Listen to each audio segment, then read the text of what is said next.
Abra sua Bíblia em primeira carta de Pedro.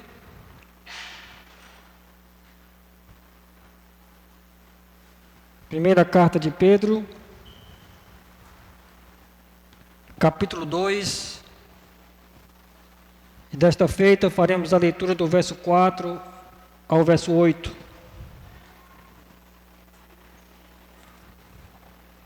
Primeira carta do apóstolo Pedro.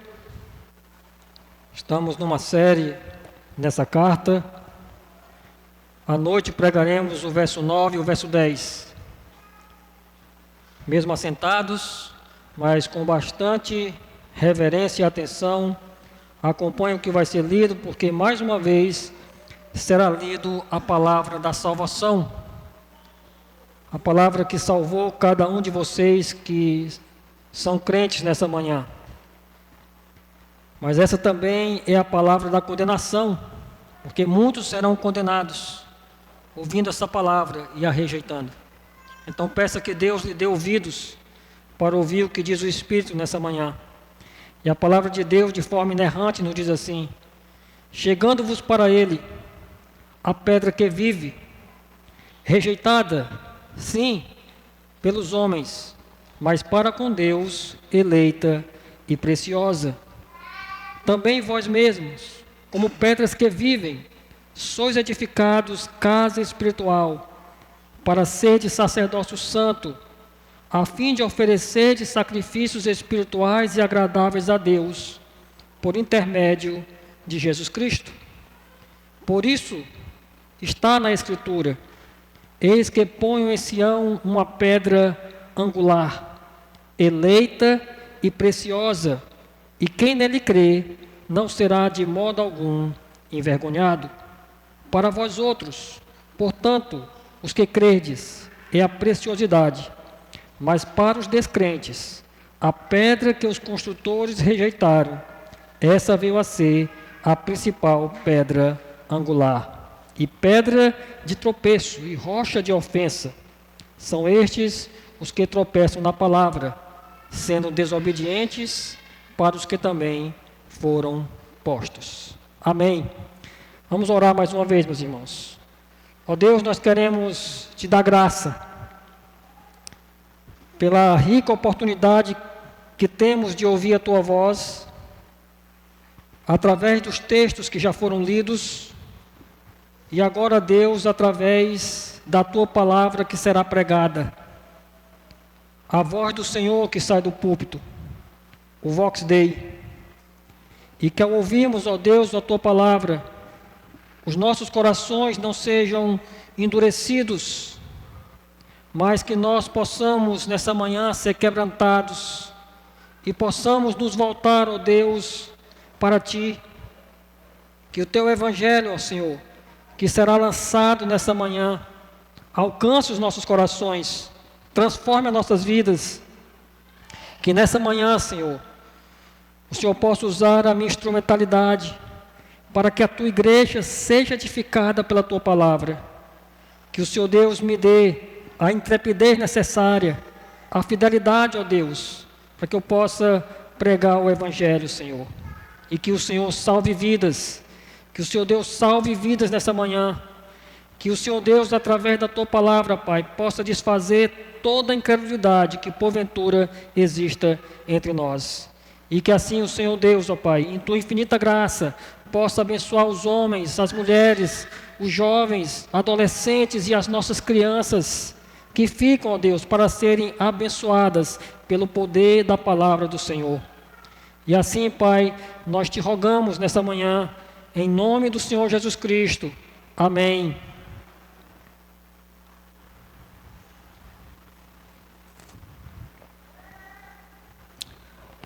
Meus irmãos, Carlos Drummond de Andrade, ele escreveu um poema chamado No Meio do Caminho. E o poema dele diz assim: no meio do caminho tinha uma pedra. Tinha uma pedra no meio do caminho. Nunca me esquecerei desse acontecimento na vida de minhas retinas tão fadigadas. Não me esquecerei que no meio do caminho tinha uma pedra no meio do caminho. E sempre, irmãos, nós vamos encontrar pedras no meio dos nossos caminhos. Muitas vezes a pedra pode ser uma salvação para nós, né? Um escape.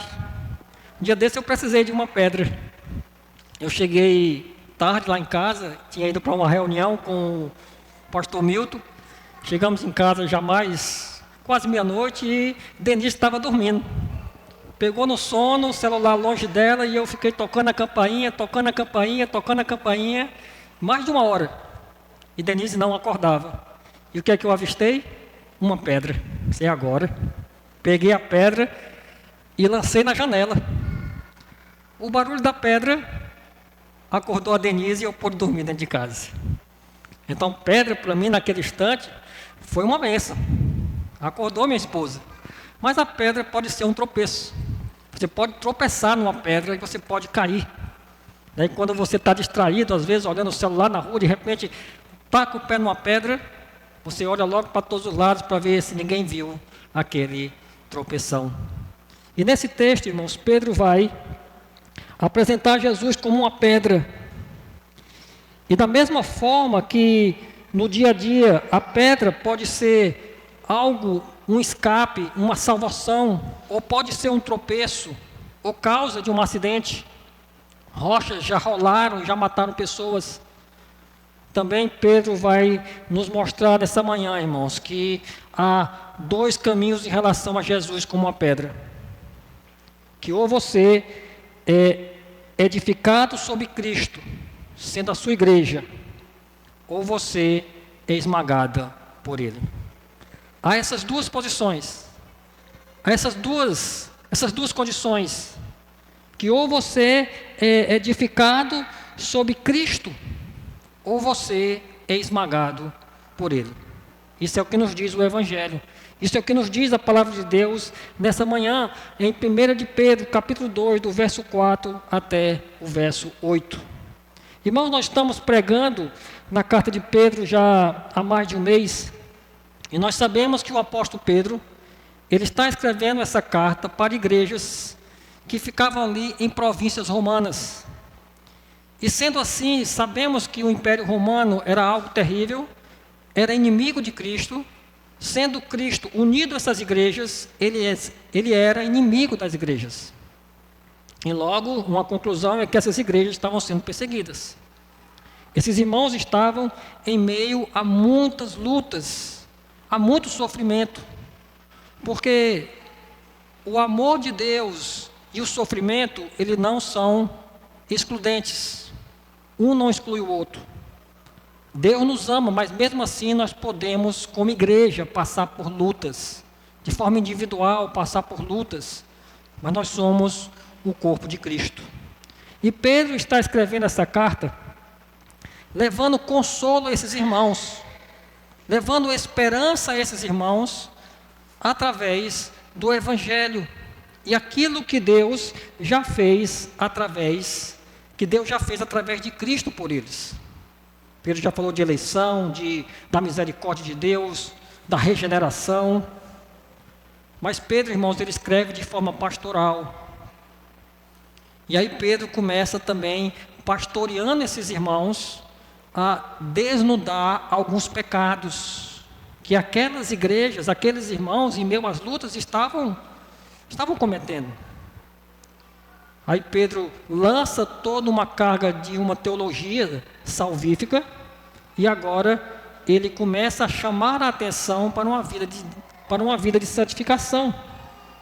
Eles deveriam cingir os seus entendimentos. Eles deveriam entender que agora eles são filhos da obediência, pelaquilo que Cristo fez por eles. Eles não deveriam mais andar como gentios que não conhecem a Deus. Eles deveriam ser santos, como o nosso Deus é santo. Eles deveriam invocar a esse Deus como Pai, e eles deveriam entender que eles foram comprados pelo sangue de um cordeiro sem mancha, sem mácula, manifestado antes da fundação do mundo, que foi conhecido antes da fundação do mundo, mas manifestado nos últimos dias por amor a eles. Todas essas verdades deveriam fortificar aqueles irmãos que estavam sendo purificados pelo sangue desse Cordeiro, que deveriam agora, nesse processo de santificação, demonstrar amor uns pelos outros, terem suporte, serem suportes uns pelos outros, porque eram o mesmo corpo, faziam parte da mesma igreja, e foram alcançados pelo Evangelho, que foi lançado em seus corações, e eles passaram a crer. E assim, irmãos, eles deveriam se despojar de alguns pecados. Pedro coloca uma lista que não é uma lista completa, exaustiva, mas Pedro diz que eles deveriam abandonar a maldade, o dolo, a hipocrisia, a inveja e toda a maledicência. Esses pecados que nós muitas vezes nos acostumamos com eles, né? Mas isso estava acontecendo no meio daqueles irmãos. Isso acontece muitas vezes na igreja dos nossos dias. E Pedro diz que eles deveriam abandonar todos esses pecados, toda a carnalidade, e desejar apaixonadamente a palavra de Deus. Desejar de uma forma o leite genuíno, né, espiritual, como uma criança recém-nascida busca o leite da mãe. Assim nós deveríamos buscar essa palavra para crescermos no nosso desenvolvimento da nossa salvação. Porque aí Pedro diz assim: se é que teres a experiência de que o Senhor é bondoso.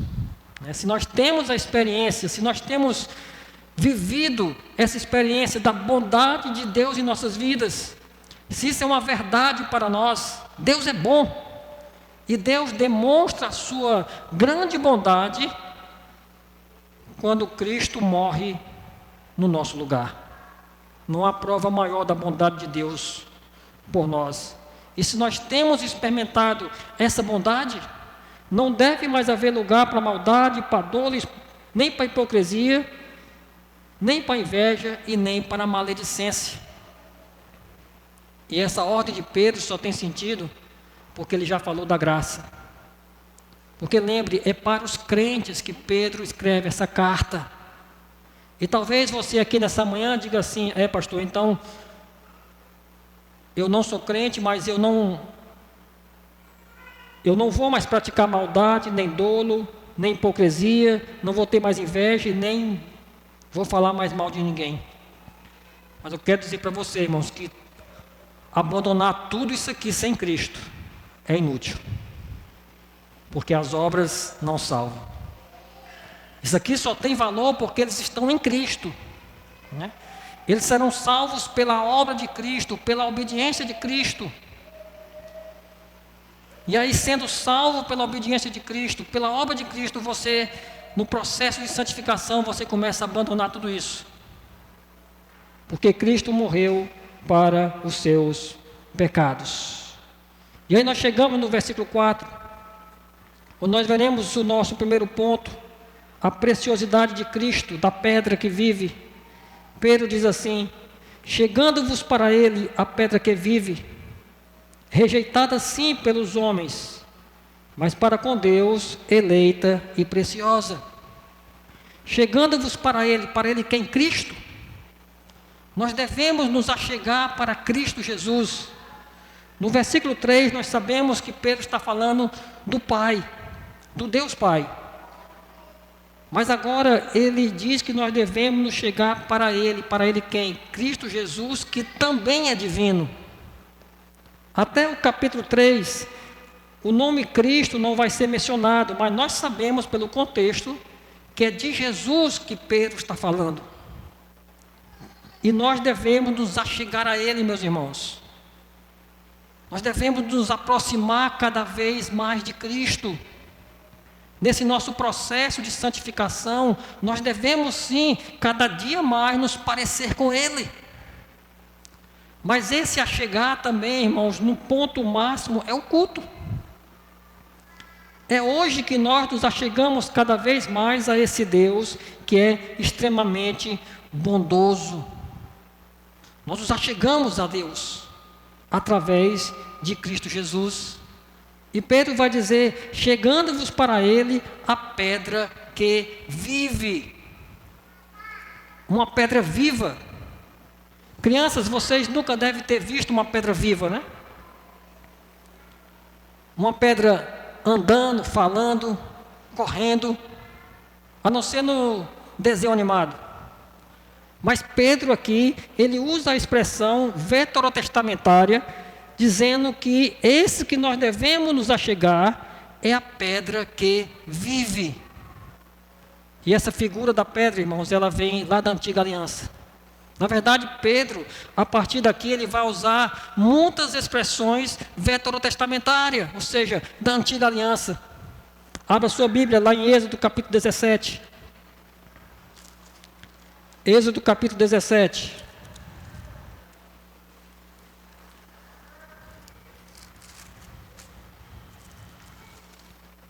Êxodo capítulo 17, a partir do verso 4.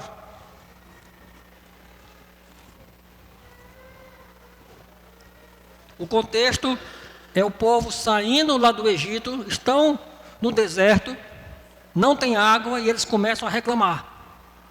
Moisés nos trouxe aqui para morrer de sede, deveria ter nos deixado lá no Egito mesmo. Aí no versículo 4, Moisés se queixa.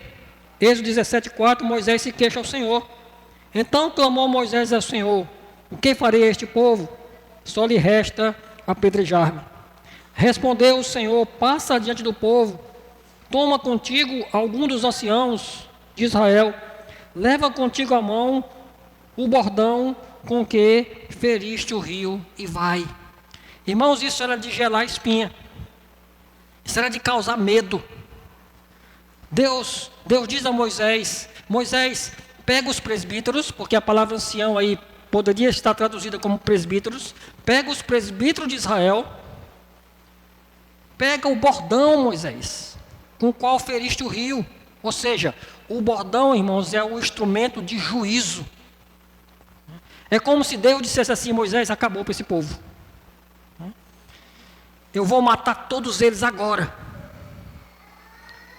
Pega o bordão, Moisés, e leva. É como um pai que tira o cinto. Eu já disse para a Ilana lá em casa: Ilana, não me faz tirar o cinto, porque se eu tirar o cinto não tem mais volta. É quando Deus manda pegar o bordão. Só que o texto continua. Verso 6 ele diz: eis que estarei ali diante de ti sobre a rocha, em Horebe. Ferirás a rocha, e dela sairá água, e o povo beberá. Moisés assim o fez, na presença dos anciãos de Israel. Deus chega lá e Deus diz: olha, Moisés, não fere o povo, fere a rocha. Fere a rocha, Moisés. E o povo é salvo pela rocha. O povo bebe daquela rocha espiritual que apontava para Cristo. Abra sua Bíblia agora em 1 Coríntios. Primeira carta de Paulo aos Coríntios, capítulo 10. Verso 3 e 4.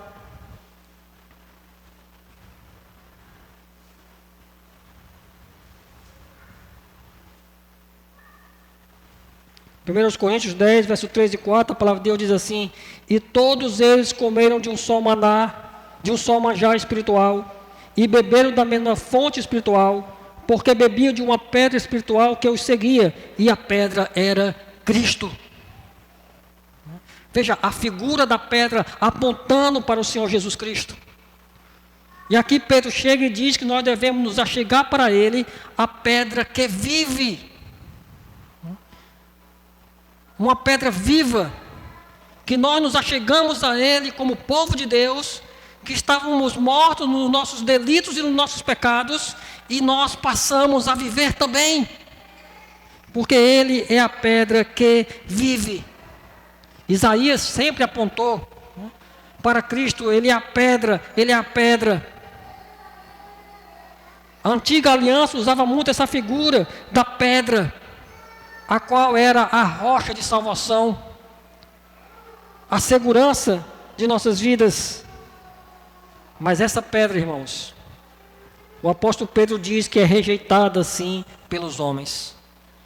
apesar dele ser a pedra que é a nossa salvação, apesar dele ser a pedra que vive, essa pedra, ela sempre foi rejeitada e continua sendo rejeitada por muitos nos nossos dias. Quantas pessoas ouvem a falar de Cristo e não crê nele? Quantas pessoas escutam do Evangelho? Talvez seja o seu caso nessa manhã. Você tem escutado do Evangelho, você tem ouvido de Cristo, mas você o rejeita.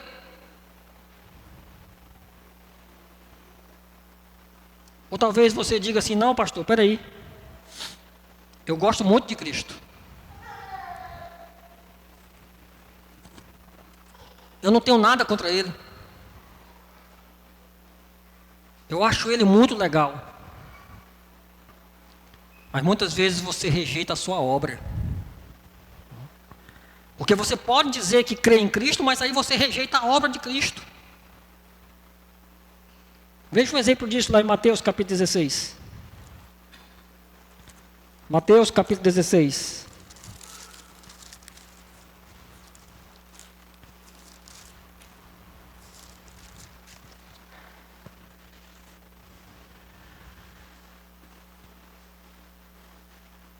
A partir do verso 16.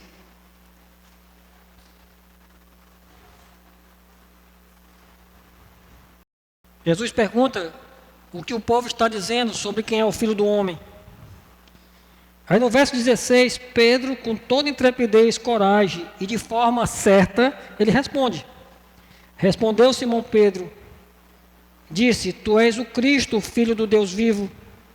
Então Jesus lhe afirmou: Bem-aventurado és, Simão Barjonas, porque não foi carne e sangue que te revelaram, mas meu Pai que está nos céus. Também eu te digo que tu és Pedro, e sobre esta pedra edificarei a minha igreja, e as portas do inferno não prevalecerão contra ela.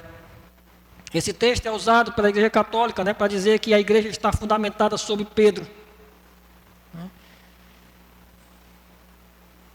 E aí também sobre os seus sucessores, que é o Papa.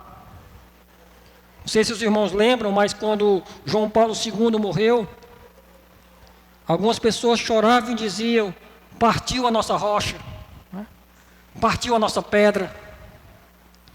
Por quê? Porque a Igreja Católica insiste no erro, dizendo que a igreja está fundamentada sobre Pedro. Mas Pedro era um pedregulho. Deus jamais iria fundamentar a sua igreja sobre um homem tão estável como era Pedro. Porque aquele acerta.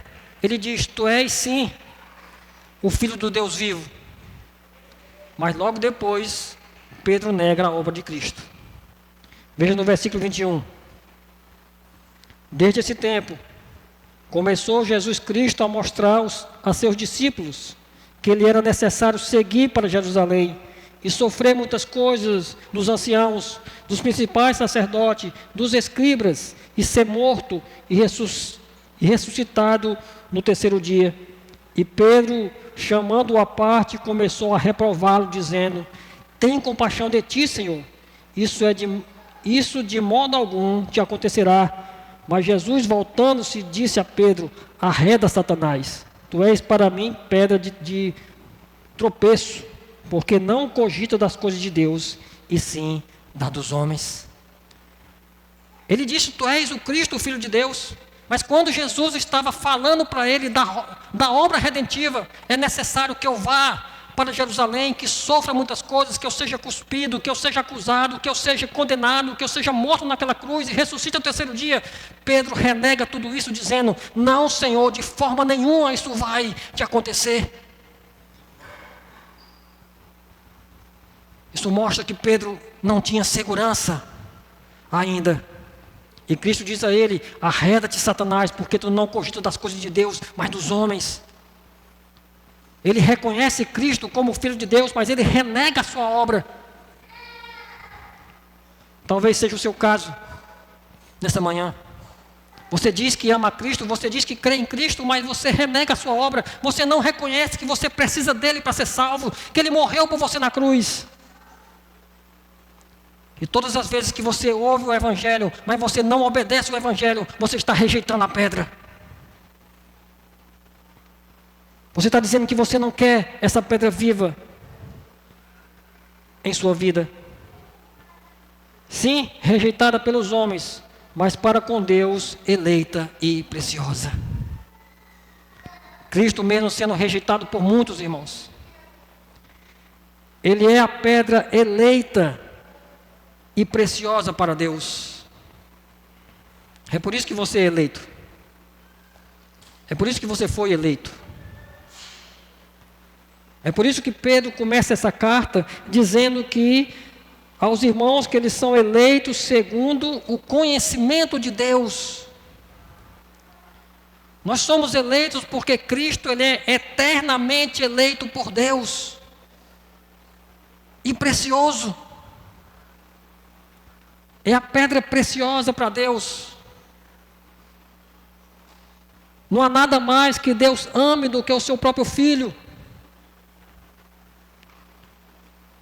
E nós somos eleitos porque em Cristo nós recebemos essa eleição. E ao mesmo tempo nós temos que nos sentir preciosos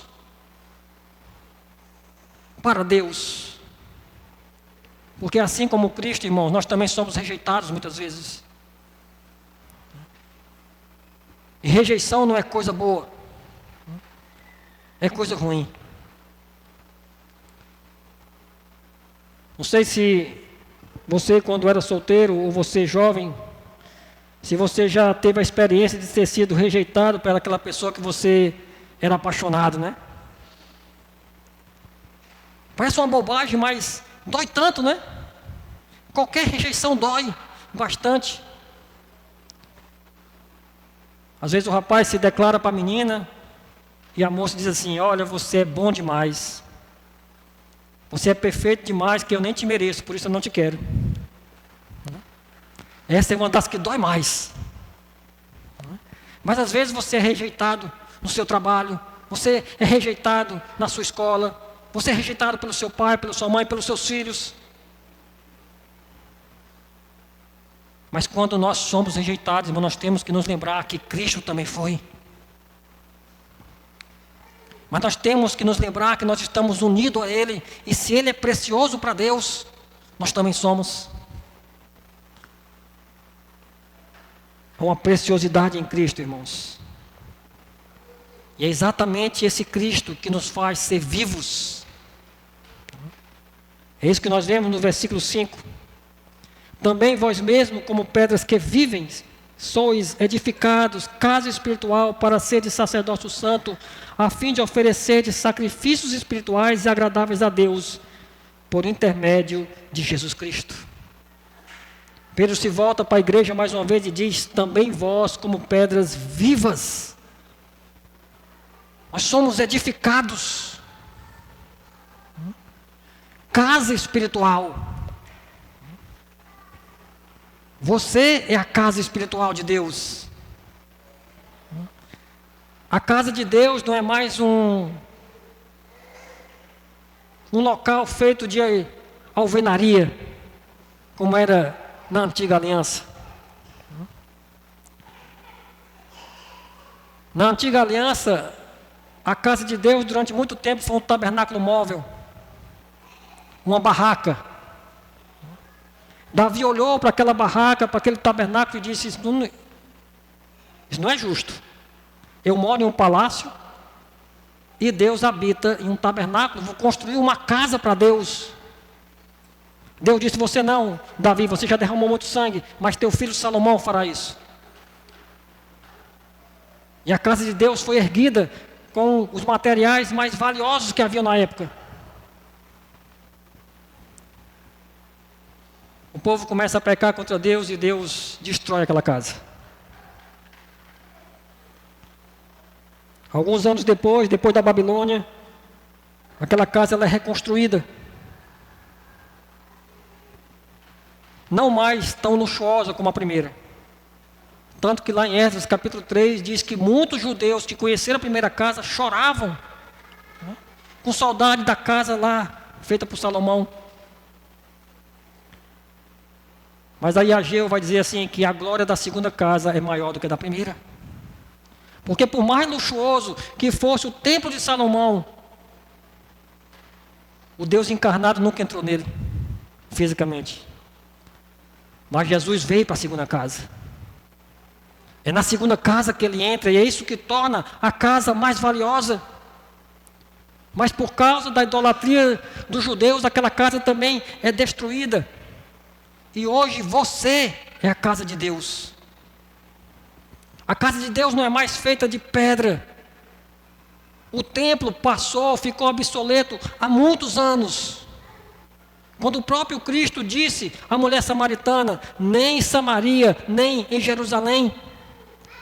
Mas vai chegar a hora, e já chegou, que os verdadeiros adoradores adorarão ao Pai em espírito e em verdade. E sabe por que nós adoramos o Pai em espírito e em verdade? Porque nós fomos vivificados.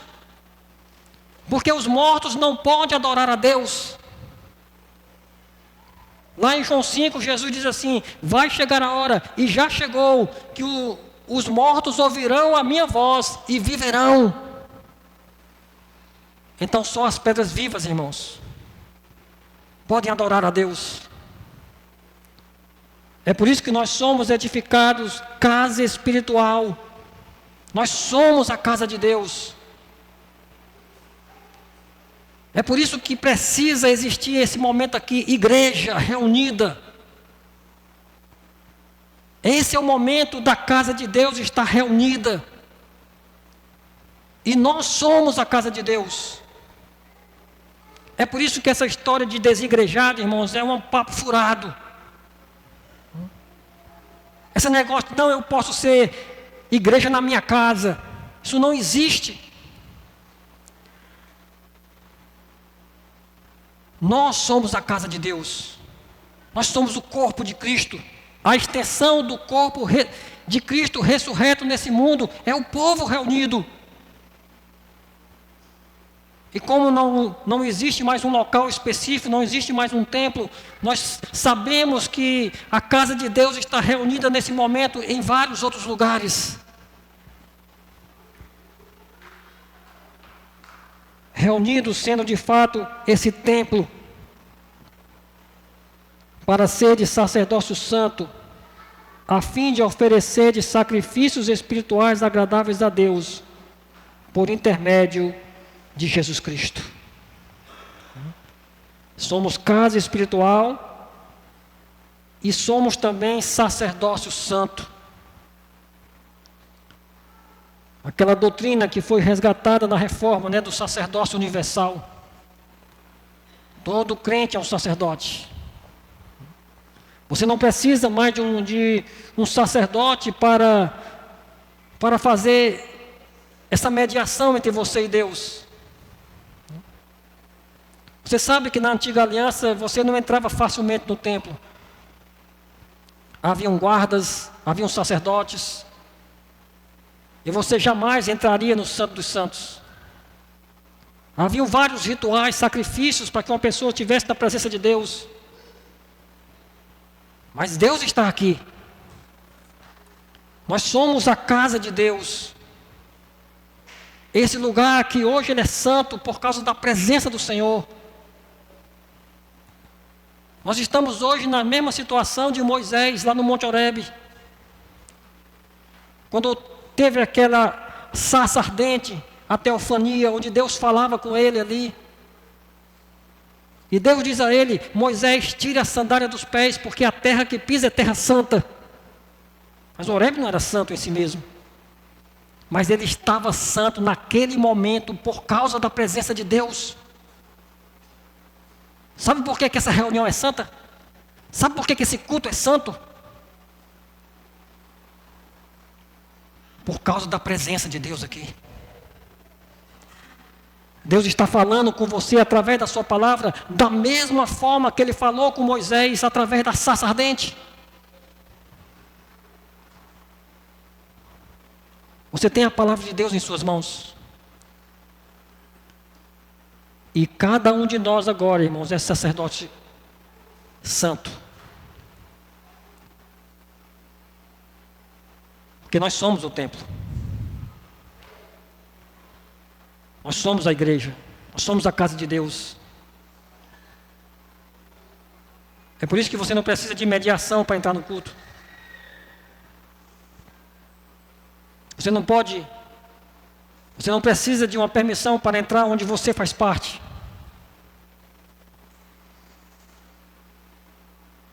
Onde nós estamos aqui para adorar esse Cordeiro Santo, essa pedra viva, em sacrifícios espirituais agradáveis a Deus. O que é isso? Culto. Na antiga aliança, culto era o que? Sacrifício de animais, derramamento de sangue. Mas agora, irmãos, o sacrifício, o que nós ofertamos a Deus não é mais cruento. É aquilo que Paulo, lá em Romanos, capítulo 12, verso 1, ele vai chamar de culto racional. Nós estamos aqui cultuando a Deus, nós estamos na presença do Senhor.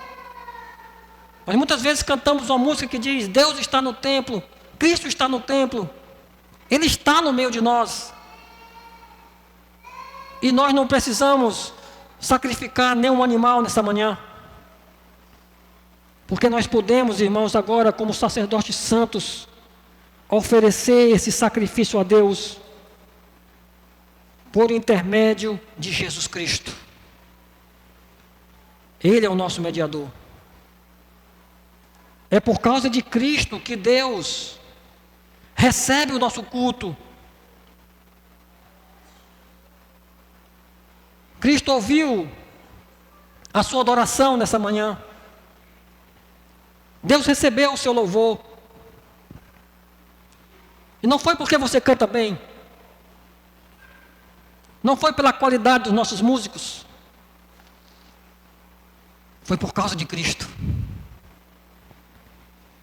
É por causa de Cristo que Ele aceita a nossa adoração. Mas nós temos que começar a perceber, irmãos, que sem Cristo nós não somos nada. Sem Cristo não existe nem igreja. Porque a igreja está edificada sobre Ele.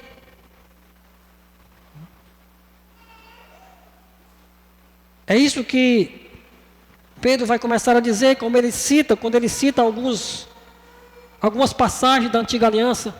Como ele diz: por isso está na Escritura: eis que põe em Sião uma pedra angular, eleita e preciosa, quem nele crê não será de modo algum envergonhado. Essa era a promessa de Deus. Um dia eu vou colocar em Sião uma pedra que vai resolver o problema desse povo pecador.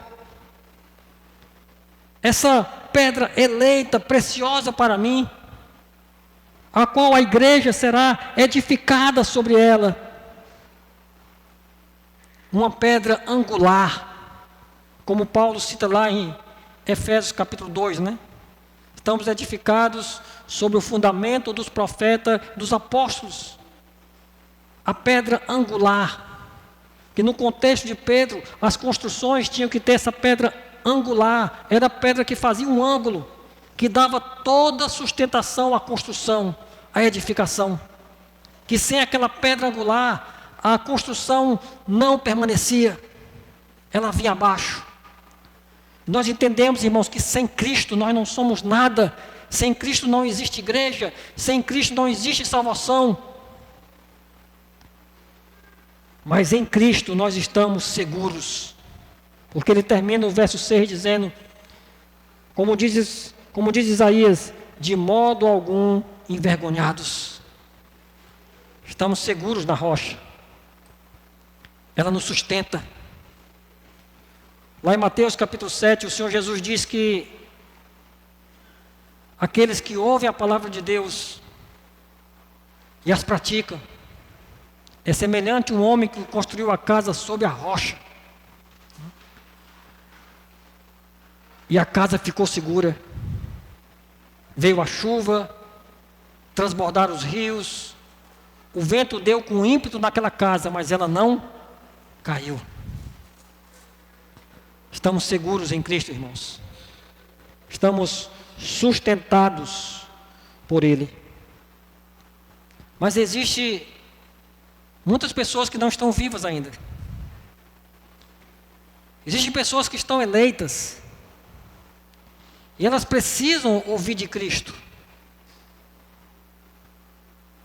Porque se elas não forem edificadas sobre a rocha, elas serão esmagadas por ela. Versículo 7. Pedro diz assim: para vós outros, portanto, os que crerdes, é preciosidade. Aí vem uma adversativa, né?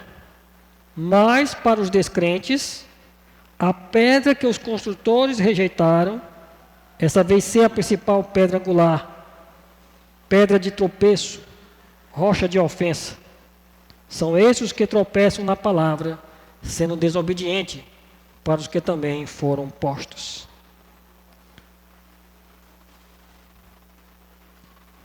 Irmãos, para muitas pessoas a pedra viva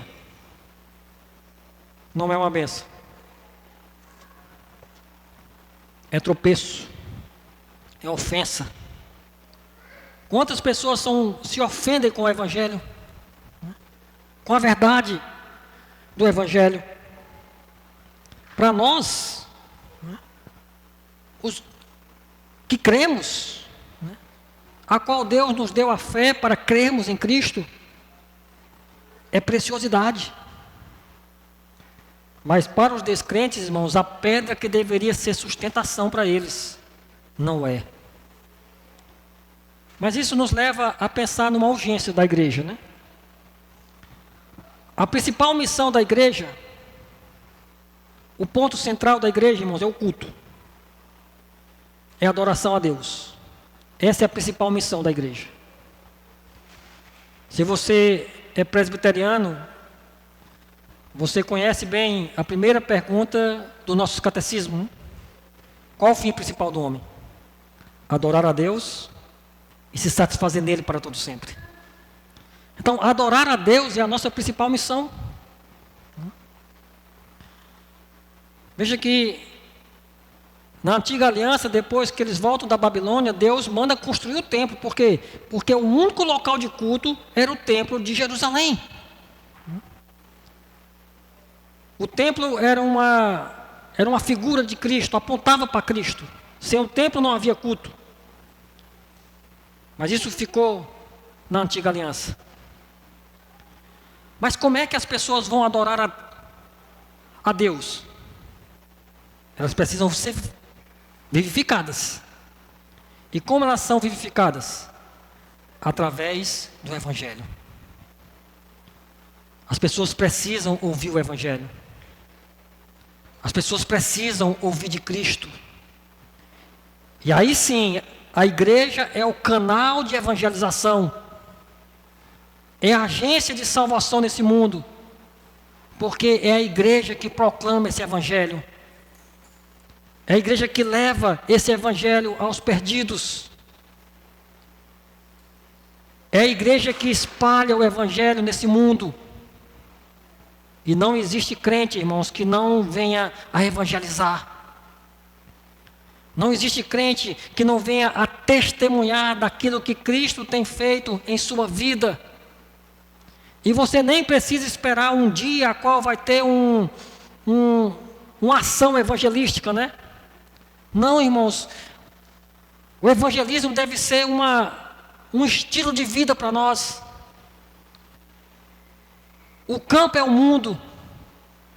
Todos os dias você encontra com pedras mortas que precisam ouvir de Cristo. Não que você vai passar o dia lá no seu trabalho falando de Cristo, não. Mas com certeza Deus lhe dá a oportunidade de você testemunhar de Cristo. Você não pode, irmãos, ir na sua academia todos os dias e ninguém saber que você é crente. Não há problema nenhum em você ir lá malhar, cuidar do seu corpo. Mas as pessoas em sua volta precisam saber que você é crente. Na sua faculdade, as pessoas precisam saber que você é crente. No seu trabalho, as pessoas precisam saber que você é crente. E você precisa convidar as pessoas para vir ouvir do Evangelho. Lembra da mulher samaritana? Ela teve ali alguns instantes com Cristo. Não sabemos precisar quanto tempo, mas não deve ter sido muito tempo. Talvez 1 hora. Mas aquele contato que ela teve com Cristo mexeu tanto com seu coração, que ela sai dali com desejo intenso de dizer: vinde e vede. Um homem que eu vi, que sabe tudo quanto aconteceu comigo. Para que as pessoas sejam salvas também, pelo poder do Evangelho. Nós acabamos de participar aqui de um momento de ofertório, né? Esse é um momento também que você contribui para o crescimento da igreja.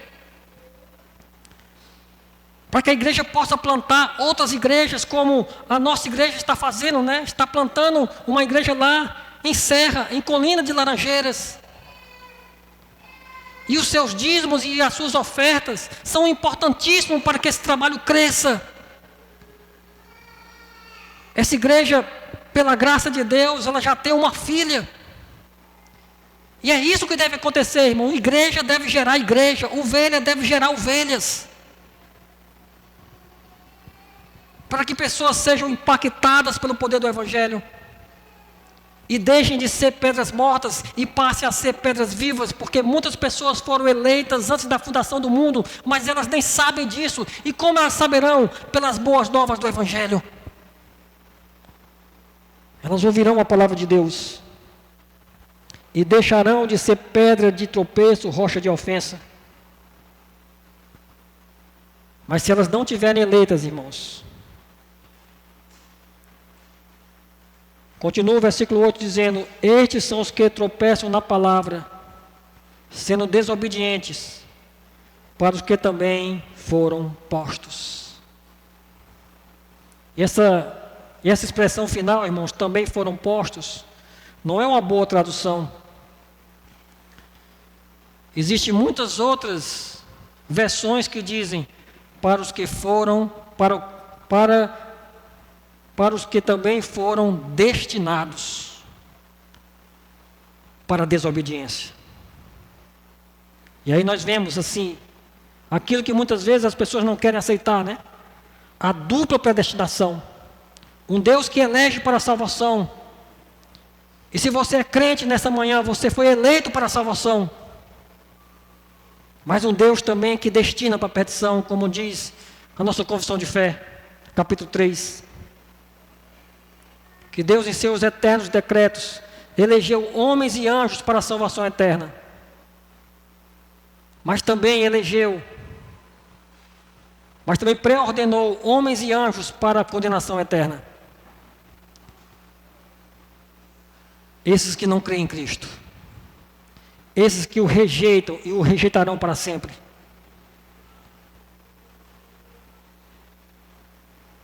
O reformador João Calvino, comentando esse texto, ele diz que não tem outra opção. Ou você está em cima da rocha sendo edificado, ou você está embaixo dela sendo esmagado. Não tem para onde correr. E talvez você nessa manhã pense assim: pastor, eu ainda não creio. Eu ainda não creio. Mas Deus em sua graça te deu essa oportunidade nessa manhã. De ouvir o Evangelho. E de passar a crer. E ser uma rocha viva e ser edificado para a glória de Deus. O Evangelho foi lançado. E Deus pode ter te dado ouvidos para ouvir o Evangelho. E você poder compreender toda essa grandeza. Abra sua Bíblia no último texto, João, capítulo 2.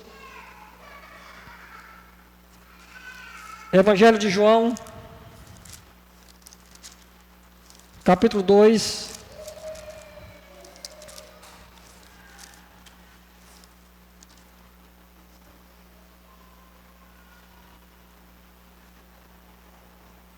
A partir do versículo 18.